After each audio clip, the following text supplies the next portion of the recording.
in child protective services, and they won't give them back to their loving families because they're making money. This is a legal system that you're going into. And if you don't know the rules, you will be chewed up and spit out.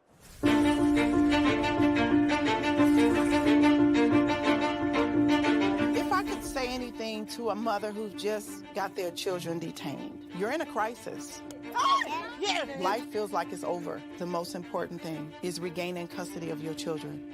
The child welfare system at its core is designed to protect children who need protection. Okay, and that's key, is who need protection.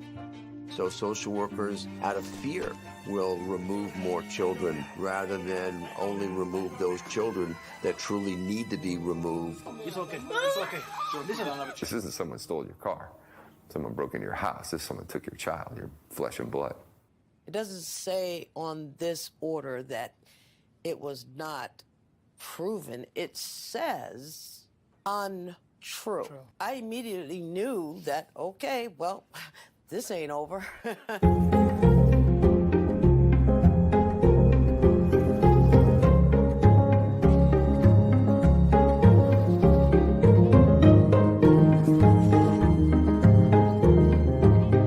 Were there signs there? Were there no signs? Did I miss them? Did I catch them? At this point, I honestly don't know. Families only get a finite amount of time to reunify. I came into this field to help families, not destroy them. The difference between the criminal system and the child welfare system is substantial. You have more rights as a criminal than you do as a parent.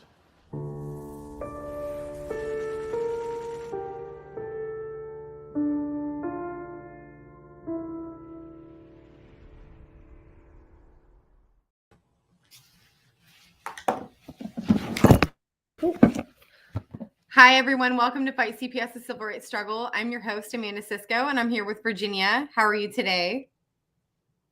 I'm good. So, Virginia, tell us a little bit about yourself. I have my children that I'm fighting for in DCS custody right now. I've been fighting for over 2 years, and I've completely complied with the case plan. I've done all the services, I've done classes, and it's just not good enough for them, you know? And I feel like they don't take the time to see the work that I'm doing, and when they write a review for the judge, they slap whatever they want on it and hand it over to the judge. And that's what happened this last time at the court. And I asked my caseworker why she did that, and she said it wasn't her, it was her supervisor. But still, there was lies being told and the truth wasn't out there. And I don't know what to do anymore with them. You know, I've done everything I can, and now they're trying to sever my rights to my children. And nobody cares, you know? It's like, it's just another case to them. So when did this happen? When did they switch to severance? This maybe, I think, in August. And was there anything in specific that triggered that? They said the case has been going on for almost 2 years. Now, what brought them into your life? They're saying domestic violence, but you know, when they actually took my children physically, I didn't have nowhere to live, you know, and I was staying at my mom's house, and they came and took them from me and my mom, and the kid's dad at the time wasn't even around. He was incarcerated. Okay. And was this as a result of the domestic violence incident? No, we were going through like a hard time. You know, we came homeless, so I started staying with my mom. But I've had a place since then. I've had my own place. I have my own job. I have everything for the kids. I have a 3-bedroom, 2-bath, and you know, I've bettered everything, my life, everything I can do. I've turned it into a positive, you know. And I feel like they don't see that. Like, they just keep using domestic violence against me. Like, you know, I've done classes. I've done everything I can do to show them, you know, but it's not good enough for them. So what are you hoping to accomplish with your case? I want my kids home. I don't think that they're Absolutely. showing the judge everything I'm doing. They're just, you know, they're not showing him everything. And I don't think that's fair. And I have a trial coming up and I don't know what to expect at the trial. Right. Now, what is your relationship with the judge over the course of this case? You said it's been going on for a couple of years. It's been going on. You know, I think he's fair. Like, for me, what I get out of him, like, I think that he's trying to give me a chance, but I also think that they're not showing him everything that's happened. Like, my kids were abused in the foster system, and they just swept that under the rug, you know? I don't even know if they approached that to the judge. And as soon as that happened, they moved him out of the foster system with family, you know? And I was the one who like shined light on what was going on. And they were like, oh, but if that were to happen with me in my care, my kids would have been taken from me. You know what I mean? I would have been in jail, all kinds of, my kids were never hurt with me in my care, you know, and I've made mistakes and I'm not perfect, but I've bettered myself, you know, and they don't see that. And they're just like, oh, well, we have concerns. I'm like, well, how do you show someone that you're changing your lives if they're not around to see it? You know, I've completed, my parent aide is the one that's with me around the kids all the time. And she's the one who's saying reunification, but they don't want to listen to her, you know? Unfortunately, that is the case a lot of the times. And, you know, with a lot of these cases, you have to accept the fact that somebody's opinion is, you know, deemed more important in court than our own civil liberties. And it's really disgusting. So you said that you got them with a relative. Yes. Okay. Yes. So tell us a little bit more about that. It took a long time to do that. It took about a year. DCS didn't want to give them with family. They wanted them in a foster home. And I kept telling them something was going on with my children. I found out that the foster mother was giving my kids sleeping medicine to make them go to sleep. And they're young, they're babies. And every time they would come to a visit, my kids would sleep through the 4-hour sleep. I have pictures and videos of proof. And I said, something's going on with my kids. And then I found out she was giving them all sleeping medicine. And nobody did nothing about that. You know, it's just, and then they're like, oh yeah, the kids were a little bit anxious and, you know, they didn't want to be at the foster place. I'm like, well, of course, you know, they're strangers. Right. And my kids were scared. They were skinny, you know, they were losing weight and they were terrified. And DCS is like, oh, they're okay. You need to stop calling and making reports. And then one day at a visit, my son came with his whole ear bruised inside and out. And there was no explanation, you know, and I made a police report. I have the pictures, and that's when they moved him with a family member after weeks of fighting. When I found out he was bruised up, and there was still no answer, you know, he was 3 years old at the time, and he's autistic, and there was still, you know, no answers, and they just throw him in taxi cabs and send him off with random strangers. You know, it's sad. The system it's not right. You know, the kids go through more trauma in these environments than they would. A child is 4 times more likely to be physically, emotionally, or sexually abused in a foster home than they are with their own actually abusive families. There was a study on that. And this was tested on abusive families. The abuse is 4 times worse in foster care than with an actual abuser. Yeah, my kids were okay with me. They were never abused, you know what I mean? And then as soon as they went with the foster people, they were scared and traumatized and losing weight. And I'm just like, what's going on? You know, and I felt like they didn't care. Like, it was just, oh, okay, it's something we have to go through. Like, it's sad, you know? And to this day, like, you know, my kids keep getting exposed to strangers to me, because that's what it is. They're strangers. Everybody that they come into my kids' lives, like a new case aide, a new parent aide, you know, we just got used to my parent aide. She's real nice. And now they're trying to give me someone else, you know? It's not fair for my kids, because it defeats the purpose of telling your kids not to go get in the car with strangers, but yet they're bringing random taxis all the time to come pick up your kids. So why are they bringing these taxis? Tell us more about that. They were doing that for a long time. They just it's an actual taxi companies that come pick up the kids. Like, I don't even think these people are certified in CPR around children. They're just like random yellow taxis that come pick up the kids. For what purpose? To send them to visits back and forth. Because the foster parents can't do that? Nope.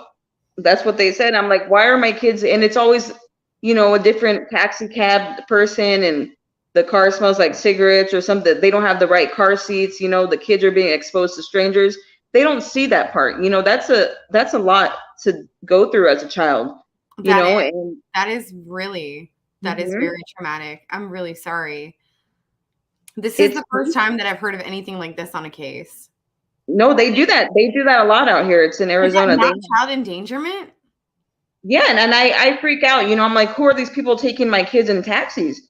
Are they certified? Are they, even if they are certified, I don't know them. No. And they're like, oh, don't worry, they're this, but yet they're telling me I don't know my kids' needs, and I do all these classes and get certificates. Why don't those people have to do the same thing? That is a very good point. That's a very valid point. And perhaps it's something that we can use to change the legislature in the future at some point. But no, unfortunately, there are just so many cases that are like this. And now this trial coming up, when do you go back to court? March 2nd and March 3rd. Okay, so in about a month. Yeah, it was supposed to be a month ago, but we were exposed to COVID. Okay. So they postponed it another 30 days. And I'm like, I don't know what to expect. My lawyer is telling me that possibly, I've done everything I can do, so she doesn't really know what's going to happen, Now, are you working with a court-appointed attorney or a private lawyer? I had a private lawyer, but I didn't think I needed the private lawyer anymore because, what the crazy thing is, when I had the private lawyer, DCS was like, oh, you're doing a good job, and then as soon as I stopped having the private lawyer, they went to severance right away. So I don't know if that has anything to do with anything. That is really interesting that you say that. Yeah. I've noticed in my own experience, a lot of these court-appointed attorneys or, judges that seem to be like on the middle ground are really just like players on the same team, but different places on the board is kind of the analogy that I use for it. Oh, please. I don't know. Bear with me. I don't know because I don't know the system. You know what I mean? I'm just thinking, hey, it's my lawyer, so they're gotta fight for me. Right. I honestly, Amanda, everything is up in God's hands, and that's who I've turned to during this whole time is God. Because I'm not perfect, and I've made a lot of mistakes in my life, but I feel like this is like an eye opener in my life. Just because before all this happened, I didn't have a close relationship with God, and I feel like everything that I'm going through, God is my strength, because if not, I don't know where I'd be, because God knows how much I love my children, and that I think that's how He was opening my eyes. But still, I want my kids home. You know what I mean? Like, I want my kids home, and they don't deserve to go through what they're going through. And my son's always asking me, Mom, when am I coming home with you? And he doesn't want to leave the visits. He wants to stay here with me. And I don't know, it's in God's hands. And that's why I pray a lot for the kids. That's really good that you do that. I can understand from personal experience how difficult that is. And yeah, I haven't seen or had any contact with my kids in probably closer to a year now. Mm-hmm. So yeah, and cases can take that direction sometimes, but that's why it's really important to have a strategy with your attorney. Now, do you and your attorney ever sit down and talk about strategies for the upcoming court cases? Oh, yes. We were supposed to like a week ago, but we were exposed to COVID. So I have a meeting next week with her. Okay. And that's great. Now, do you guys know like kind of what angle you guys are going to take on the case? She said that I've done everything I could do too. She doesn't know what more to ask to do. I'm just continuing my classes. At this point, I feel like DCS has made up their mind, like, okay, we're gonna keep your kids, but it's up to the judge at the end, So I think that if I present all my evidence to the judge that I have, because I keep everything. I keep my emails. I have things from the beginning of the case 2 years ago. I have everything. So I think the case plan. I'm sorry, my phone. Oh, you're okay.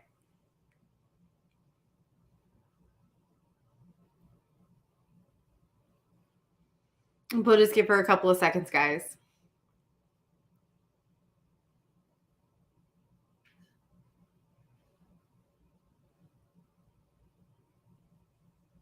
Sorry, my phone. I apologize. You're okay. Okay. You were saying before about the kids. Yeah, but my case plan, I've completed everything and I feel like it's not good enough for them. Whatever you do is not good enough, but whatever they think that they know the best interest for the children and they really don't, they don't.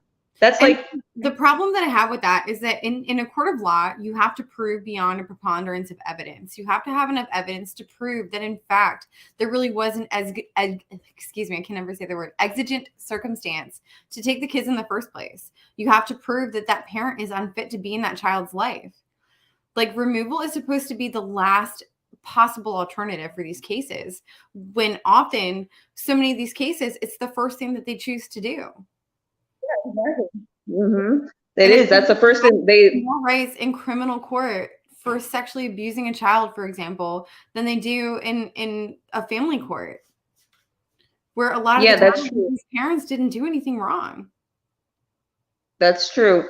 They take the kids first and then they'll ask questions later.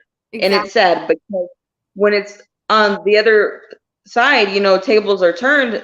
If something happens to the kids in their care, they don't want no one to know about it. They want hush hush, Exactly. And so I don't understand that part, because they're supposed to be Department of Child Safety no matter where the children are at. But it's not the Department of Child Safety. It's the Department of Child Safety only when they're with the parents, when the parents are the ones that love the kids, and it's like they do whatever they can in their power because they won't have a job if they don't got no kids to take. They got to keep their paycheck rotating, and they need to figure out what to do. Like, okay, we're going to take these kids. It's the kids that they take that the parents are going to fight for them, because at the end of the day, they're going to be the ones keeping their jobs alive, because we're doing all the services, we're doing all the things, so I think that's what it is too. I feel like. Yeah, no, I definitely understand where you're coming from, and you have some very valid points. I personally believe that there's something, unfortunately, a lot more sinister underneath everything that's going on. But, the walls are slowly breaking down little by little. Unfortunately, a lot of the politicians that go to take action against these organizations, a lot of these politicians and attorneys, they end up dead. I actually, I should have covered this in my newsroom show earlier today, but there was, so I have a client of mine through my firm, and we were just kind of talking about CPS one day. And there was this woman who worked in the medical industry, but she was like pretty high up there, where she like had a lot of influence on like how, much the social workers in the hospital could come in and do things with the patients that they had. And it got to the point where like she noticed that there was like a pattern, and she tried to like kind of blow the whistle on it and say like, hey, this isn't really right.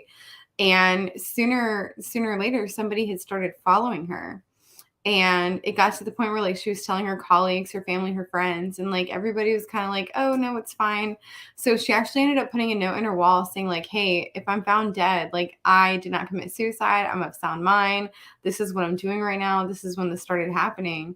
And like they didn't know that she put that in her wall. And lo and behold, like a couple of weeks later, like 3 weeks later, I think, they found her dead in her apartment, and they tried to frame it as a suicide. Oh my God. Well, God sees everything. So nobody got away with trafficking kids out of a hospital. And she tried God. Yeah. That's crazy. Oh yeah. My God. Our kids need us. Our children need us. There's a reason that this is happening to families who didn't do anything wrong. Yes.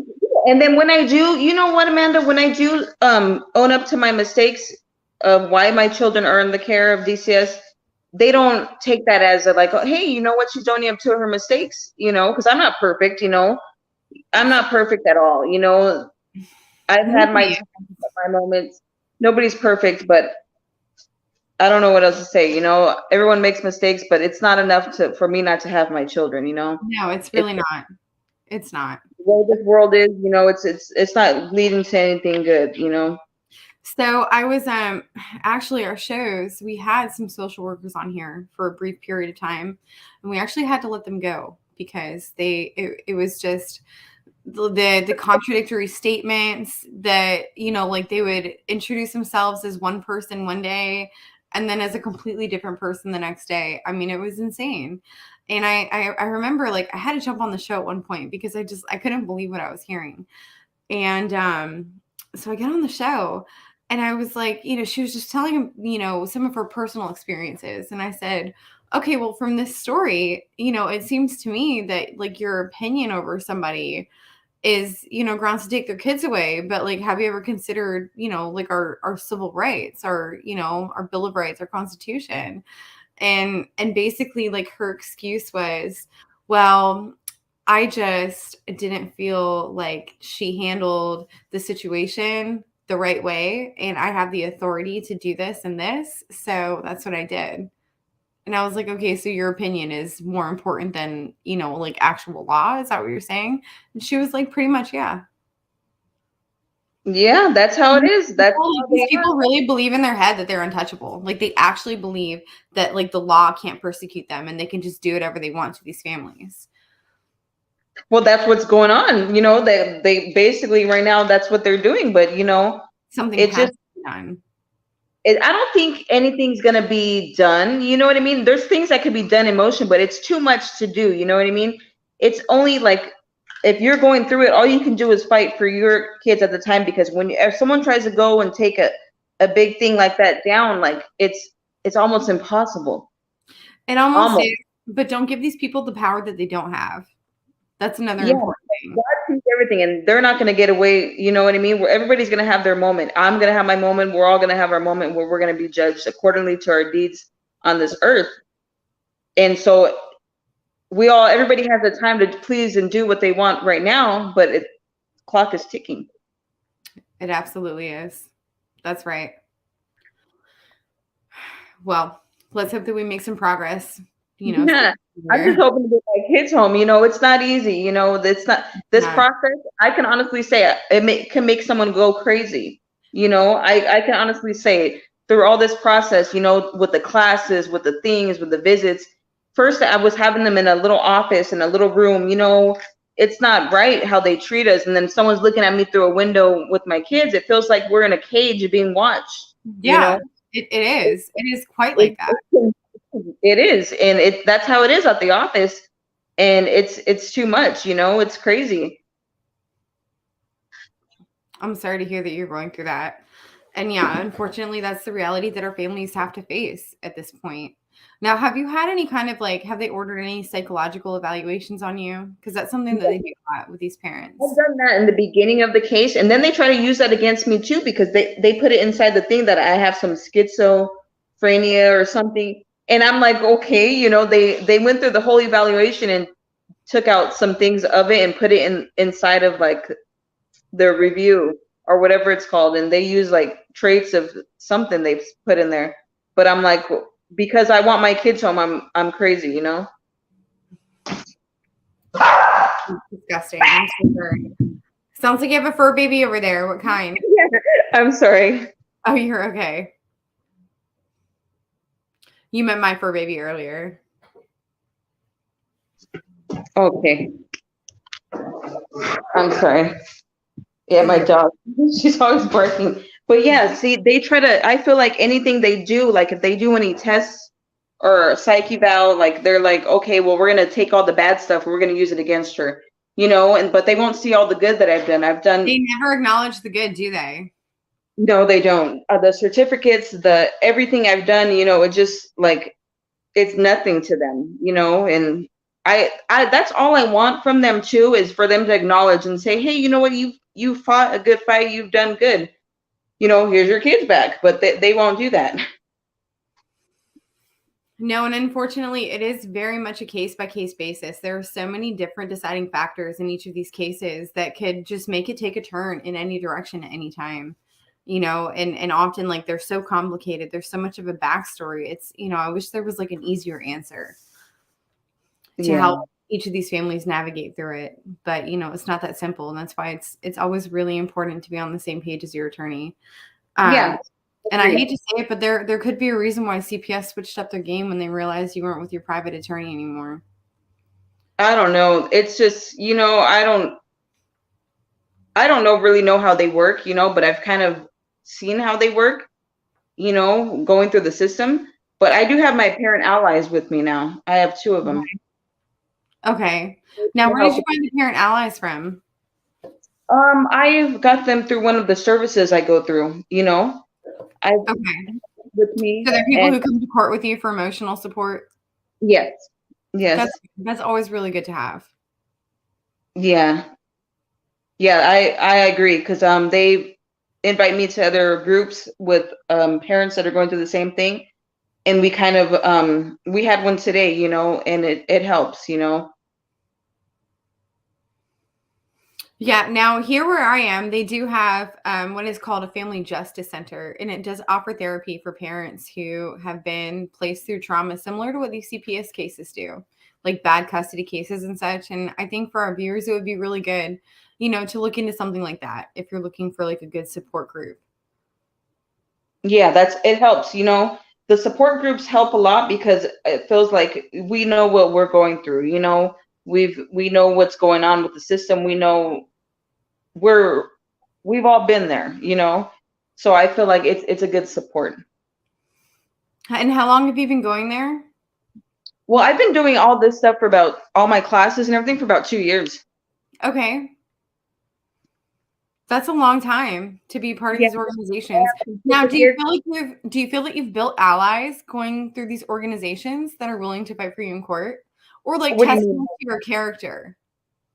I have, because I've been doing these other classes that I've been doing for 2 years, and then I have my therapist, my DV therapist, that is wants to talk with my caseworker, and they want to know what else that the caseworker wants from me. We've covered all grounds of domestic violence. I've completed all my certificates, and they just want to know what else I could possibly do. Right. So all of these different organizations that you're having to deal with, right? None of them are coming back and saying, oh, this woman is just so crazy. She cannot take care of her kids. She's not fit to be a mom. She's on drugs. None of them are saying that, right? No, I can't say that, because there's one that's a therapist lady, and she's on the side of DCS. I feel like, and anything I do, she'll turn it around and say, oh, well, you're not supposed to do that. And now, was she appointed to you by the courts? Yes. Like I said, same team, different places on the board. He was, and anytime like who's on what team, because you're either for the court or you're against the court upholding the law. Usually, it's one or the other. She's appointed by them, because every time I say anything, she'll be like, oh, well, how's your visits going? And she's like, I said, well, I give my kids a snack for them to pick up their toys. And she's like, well, you can't do that. That's withholding food. And I'm like, excuse me, I learned that in one of my other classes. It's called a reinforcer, because my son has autism. And she just tries to use anything I say against me. Like she asked me, how do I discipline the kids? And me and my parent aide were working on timeout. And then she's like, well, you can't be using timeout for all the kids. And anything I do, like, she just tries to, and then she'll bring it up at the CFT and make me look bad. When it's really, she doesn't even know my kids. Yeah. And she wasn't there for the visits either, was she? She's never been there at a visit. Nope. But for some reason, I remember you said in the beginning of the show that the reason they were involved in your life is that somebody had written something, and the supervisor went back and said that there was a finding when there originally wasn't. Oh no, this was recently. You know how they write like a court report, like a review for the judge? Yes. Well, I read that review because my lawyer sent it to me, and it said a bunch of stuff that was like not true, saying I don't understand my kids' needs. I'm not making much progress, but they're not saying all the good stuff. And then they're saying I've had like a psych eval, and putting trying to take from the psych eval and throw it in there like negative stuff. But yet they're not saying all the hundreds of certificates I've had, all the classes I've completed, my parent aid service. None of that was in there. They didn't say, hey, she's working, she has a place. They don't say the good stuff. They just want to say the bad stuff. And it just, a lot of it was lies. And I called out my caseworker, and she said her supervisor wrote it, not her. But her supervisor wasn't there, was she? Oh, no, this is what happened at the court. Her supervisor was there at the court, but didn't say nothing. And she wasn't at the court. But I had called her and asked her about it. It's a lot of smoke and mirrors with CPS. It's a lot of smoke and mirrors. And they'll usually send you running in a circle. They'll point all the fingers at each other and just have you spinning around until you just decide to stop playing the game and go above them. Just remember, there's always somebody higher above. Hold on, let's see. Jeez. Yeah, but it's, it's been a rough ride, and I feel like it's something I can't give up on. This is my kids. Okay, Colette, message the Fight CPS, the Civil Rights Struggle Facebook page, and I will set up an interview. Okay, I'm sorry, Virginia, go ahead. Okay. No, but it's just something that's, I feel like it's never ending, but now they're trying to put an end to it and sever my rights, but I don't understand, it's like you're fighting and you're doing all the work, but you don't get the credit. Right. And also just let's remember the fact that we're innocent until proven guilty. That's what it's supposed to be like in these courts. Not with them. So what were the, what was the material change in circumstance that caused you to go for severance?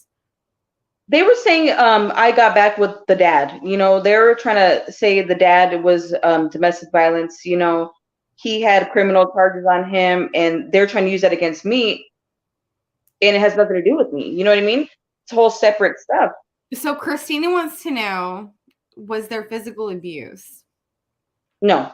Well, with my kids, they got abused in the foster home. Yes.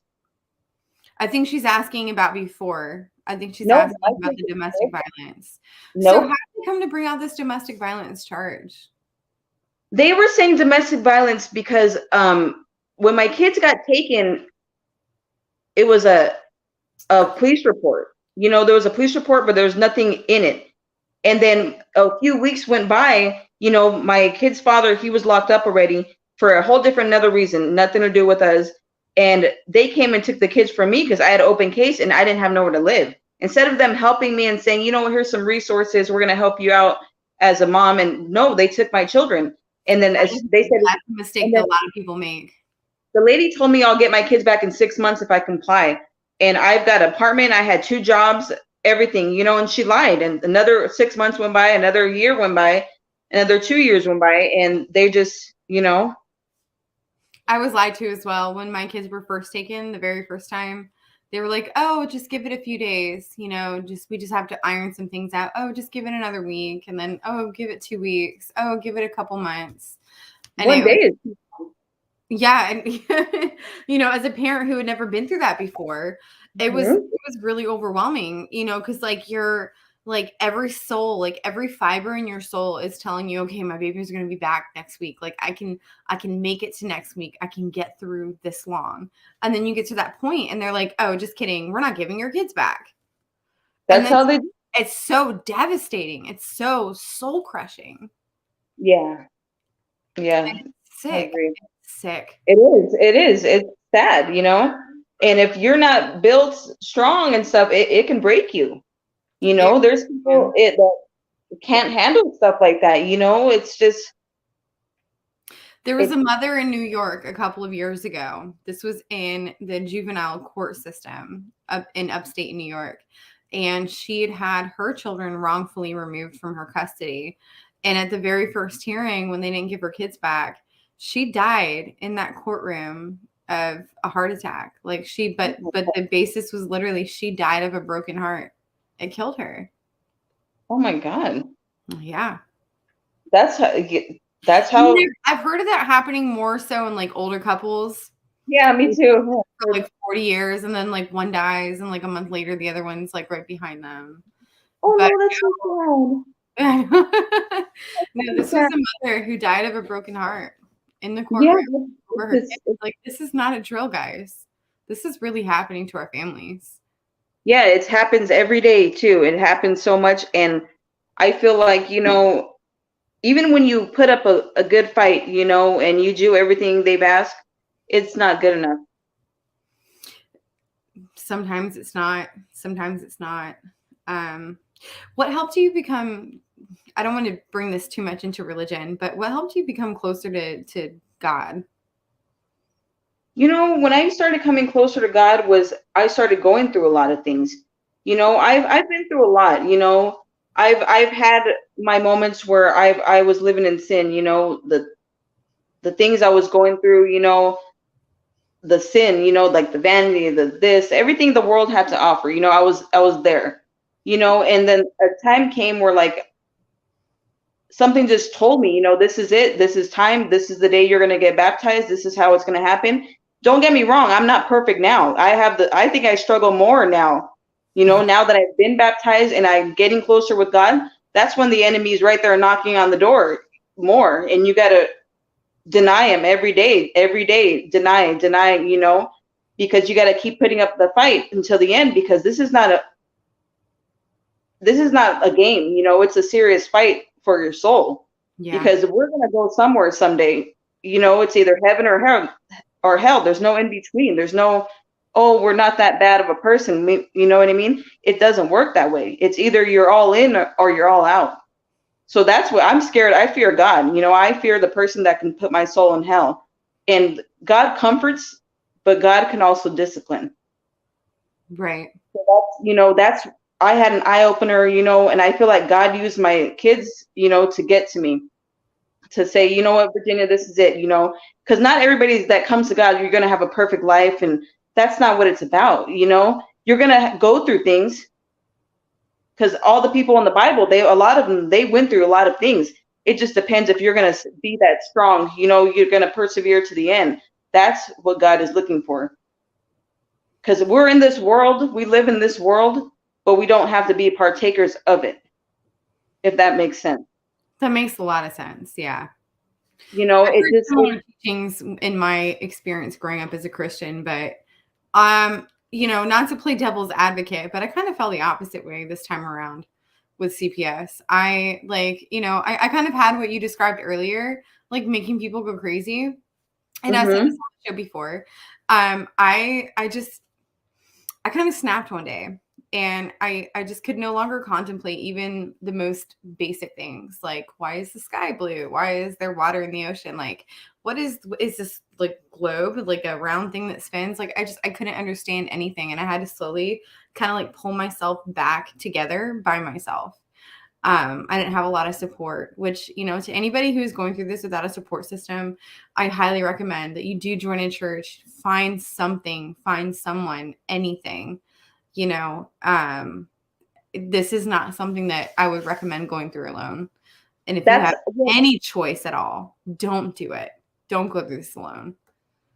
See, I think that's what happened with me. I didn't have a support at the time. And I reached out to God. God's there no matter where we're at or what we're going through. So you're not in it alone. You're with God. You just got to reach out to God. God hears your prayers. God hears your thoughts.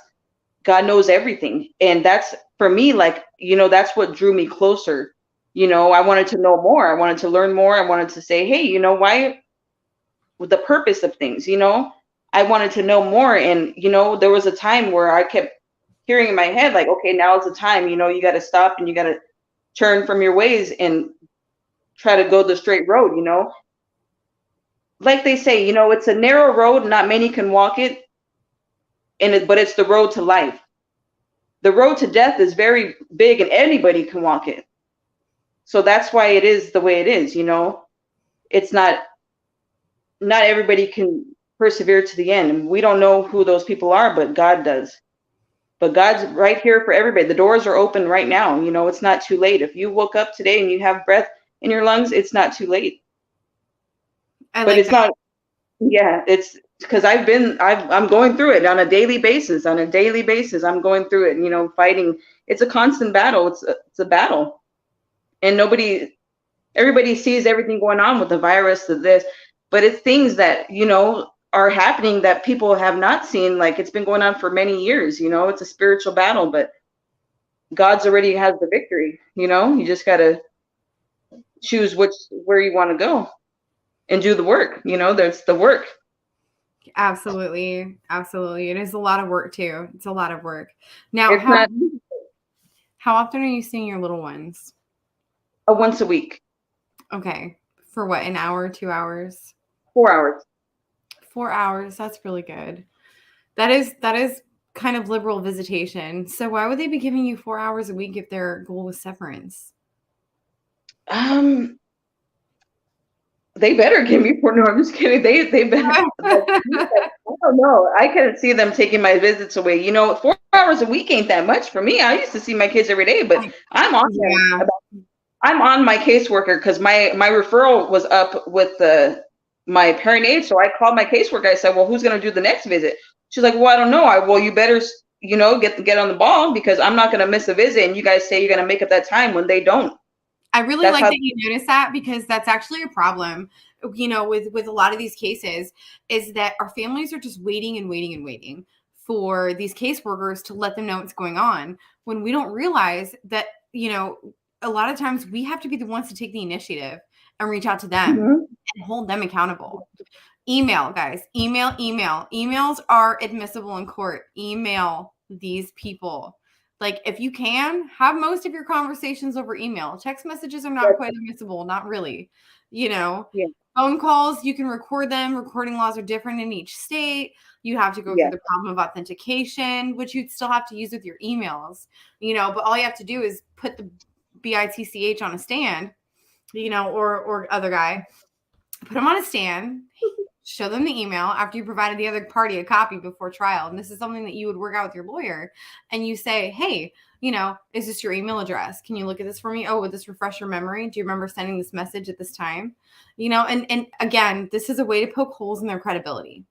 You have to poke holes in their story and in their credibility. Yeah, because I know my caseworker don't like me because I give her an email, an update, and I'm like, hey, well, what's going on? And I give her an update, what I'm doing. Hey, this is what I'm doing. Don't forget about me. This is what's going on over here. I'm doing this. And, well, what are you doing over there? What's going to help me with my next visit? I probably give her a stress on you. And it shows how much you care as a parent as well. Yeah, because I know when they see my message pop up, she's probably like, oh, no. Uh-oh. Yeah. It's her again. But I make sure I make myself known all the time. I give a weekly update, an email, I want to be there in their inbox, so they can say, hey, you know what? Thank you, Corey. She was doing what she gets to do. I call them, I email them. I'm trying to get meetings with them all the time so they can know that, hey, you know what? I'm serious. These are my kids, and they're not going to. Yes. No, that says so much about you as a parent. And that is another point that you can bring up in court later and say, hey, look at, like, Your Honor, allow me to, bring to the stand all of this evidence, all this information. Does this look like a mother who doesn't care about her kids? I have every evidence even from visit 1. I have all my notes from the very first visit. And it shows that my kids were sleeping through the whole visit when the foster mom was giving them sleeping medicine. So I have that ready with me. I have everything from visit 1. So she was giving them sleeping medicine on purpose before visits? She was giving them medicine for them to go to sleep. And I have that on record too. I have proof of the email of that. They would be asleep during visits? Oh. So I guess she was doing it for them to be asleep at the house because they said that they were anxious and they were crying a lot. Well, they want their mom, but you don't do that to children. I wouldn't even do that to my own kids, but yeah, the stranger is doing it and they're getting away with it, It was a lot going on when they were in the foster home, but they're with family now. But still, if they want to bring up allegations from years ago, I'm going to show them all there from the beginning, from visit 1. If they want to, I have all my proof. I've never deleted an email, anything. So I can't wait to be in court. Good. Just remember to consult with your attorney before you guys go into that court hearing. Yeah. Oh, yeah. Make sure. Yeah. She's like, get together. At least to take a deep breath and calm down. I'm like, okay. Yeah. Meet with her a solid 2 weeks before your court date. So you guys can make sure that all the things you need to file on the court record are there. Everything that you need to serve to each of the parties is there. That's really important. Yeah. Yeah. I just, I don't know what to expect as much I didn't even know that the judge does a ruling after the court. I thought it was like right then and there. The judge makes their ruling during the trial. Oh, does he? Because somebody was Yeah. saying it takes like 30 days or 60 days. In my jurisdiction, That's what I thought. So full disclosure, I'm not an attorney yet. I start law school officially next fall. But from my understanding, the judge usually makes his ruling while you guys are there in the courtroom. And in my jurisdiction, you actually have to wait in the courtroom on the benches in the back for them to hand you the piece of paper, which contains what the ruling was in the court trial that day. I have heard of cases where they do get the ruling later, especially during jury trials where they have to deliberate, Yeah. And you also, a lot of people probably don't know this, you have the right to a jury trial in a lot of these proceedings. I don't know what that is either. It's where your trial, your family court trial would get a jury. It could vary from jurisdiction to jurisdiction, but this is something that you talk to your lawyer about. And of course, litigating in court is expensive. It costs money. But if you can get with your attorney, you can say, if you file in your motion, plaintiff demands a trial by jury, you have to get a jury trial. And you can also do voir dire. Voir dire, VOIREDIRE. Voir dire is a process when you're demanding a jury trial where you, as the complainant or the defendant even, can, ask the jury questions and basically select your own jury members. See, I didn't know that either. I feel like I could just go with what they say. Like, oh, well, now we're going to severance trial. I'm like, oh, well, what's this? And they bank on that. They bank on you guys not knowing this information. Because that's how they're able to do what they're doing.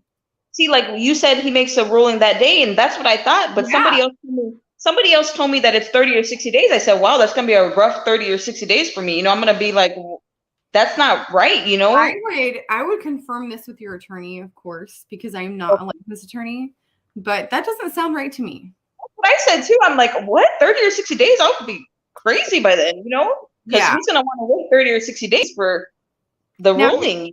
Who told you this? It was one of the ladies from one of the classes, but she did tell me she wasn't too sure because she wasn't a lawyer, but she said something about 30 or 60 days, and I'm like, wow, and I think I looked it up. Judge can take a couple of days or maybe a week, maybe a couple of weeks to make a decision. I mean, I think there is a gray area to this, but again, I probably wouldn't be the best person to tell you either. Call me back in 5 years and I can legally tell you. Oh, man. Oh, that's pretty cool. Yeah. I try my best. So what I'll be teaching during these shows is more of like a basic fundamental teaching of the law, like really, really basic stuff. Like, for example, we'll do the causes of action today. Okay. Cause I do a couple of minutes of legal education on my show every week. So causes of action, you have to have a duty. You have to have somebody who has breached that duty, and you have to have damages as a result of the breach of that duty. So those are your main causes of action. And then there are, like in tort law, like a tort is a wrongdoing from one person against another. That is where a lot of these lawsuit, foundations come from in the legal field, is torts. What are legal torts against one another that are causes of action. So it's just a little piece today. But if you decide to start studying law, you will be learning for the rest of your life. It's best to specialize. I'll be specializing in civil rights attorney. But, you'll always be learning. Yet, on the other hand, law is easy enough for an average 8th grader to understand. And, a lot of people don't realize that we really are capable of understanding the law, but it does take several thousand hours of dedication to learning that. But what you gain in return is so much more valuable. For example, you walk into a courtroom and you don't know your rights. Do you expect those people who make money off of throwing your life in jail Do you expect them to uphold your rights for you if you don't even know what those rights are? No. You walk into a courtroom not knowing your rights, you might as well not have any. And that's kind of the stand that I take on this show is, we are given so many opportunities to learn so much. And it is imperative when you're involved in one of these cases to understand what is the process of the court? What are the rules for your jurisdiction, for your state? Look up the code. Look up your state's code, their penal code or their civil code. Look up the laws involving CPS, involving your kids, what is being, alleged against you. Look in the court orders, pay attention in the court orders to the sections of these codes that they give you. Look them up. Look up what these laws are. I look up the words and I go through the reviews. I'm like, what does this mean? Well, what does uncontested mean? What's, I'm always looking up stuff, because if not, they don't tell me what it means and stuff, because we go in there as parents and I'm thinking, okay, well, in the beginning, I'm like, well, okay, well, what's going to happen next? And they don't tell you, hey, this is what we're going to do. They just take your kids and just, you kind of try to figure things out for yourself. And if you don't kind of learn yourself, it's kind of hard. Like, still, like, I don't know the laws, but you're going to think as a human being, they're going to do the right thing. That's not how it goes. That's not how it goes. Unfortunately, that's how most of us parents do think when we're going through this. We're like, deep down, because like we naturally want to believe that other people have the same kind of intentions that we do. Like, hey, I'm a good person, so naturally you're probably a good person, unless you give me a reason to think otherwise. Well, they took my kids. Well, that was right there. That was right there. Like, okay. I'm like, okay, now we're gonna see where the game goes from there. Now, speaking of your kids, so we do have to wrap up. We live in the technological age, and chances are your kids are probably going to come across this video at some point. Oh.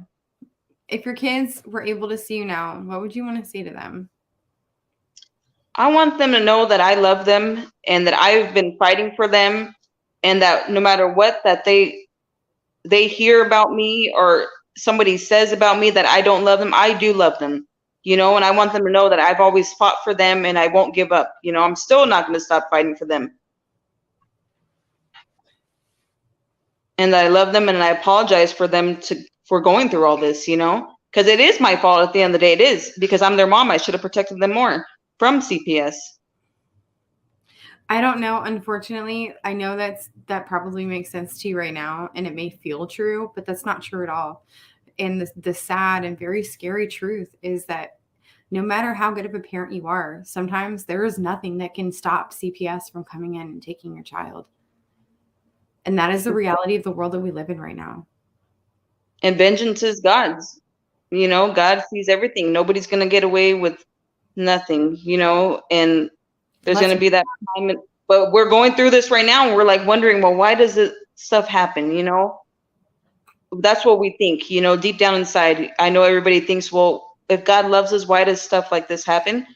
It's because we have to go through things, like, even when I read the Bible, there's stories of the brothers and sisters that went through so much stuff, worse, torture and all kinds of stuff. And they still, they still praise God. And that's what God's looking for inside of somebody. God sees what we don't see. Let's hope so. That's amazing. I'm really glad that you found that. Yeah. I'm really glad. So how are your visits going? They're going good. They go good until the end. My kids get real sad. They don't want to leave. And, what kid's going to want to leave their mom, And then I don't know what to tell my son. Like, okay, well, because if I tell them, oh, you're going to be home soon, they tell me I can't tell my kids that. And they try to tell me what I can and can't tell my kids. I'm like, wait a minute, these are my kids, And it's just, I try to stay strong. I try to stay strong because I see it in my kids. Like, they want this to be done with already. Yeah. I can understand that. And they would tell me the same thing in my visits. And did they ever tell you that you couldn't cry in front of your children? They tried telling me stuff like that in the beginning, and they did. Don't Or like, cry. you can't cry to them, or you can't hold them when they're crying. You're just enabling the behavior, or you crying is traumatizing them. Like, they want you to just act like this, like, inhumane robot. Like it's all no biggie. Yeah. Yeah. I mean, obviously to desensitize what they know is so morally wrong. Yeah. But Virginia, I would like to thank you so much for being on our show tonight. Thank you. Is there any advice that you would like to give our viewers who are going through CPS cases like yourself that you would have liked to have known before? Just don't give up fighting for your children. And, I just think that, you got to be the person for speaking up for your children, because no one else is going to. But trust in God, put your faith in God, because that's the only way, any of us are going to get out of here, is God. God sees all, knows all. And that's it. That's what I did. And my trust is still in God, regardless of the CPS workers against me, the attorney general, anybody, God's stronger than all of them. But, it just be the advocate for your children, do what you can fast too, because there's only so much time before they want to rip the kids and say, oh, well, now the kid's been in the system so long, now we can't take them from over here. So that's what, we got to do, and keep Even everything. though oftentimes they're the ones dragging out the case. Yeah, they do on purpose. And, keep documents of everything, emails of everything, pictures. Take pictures.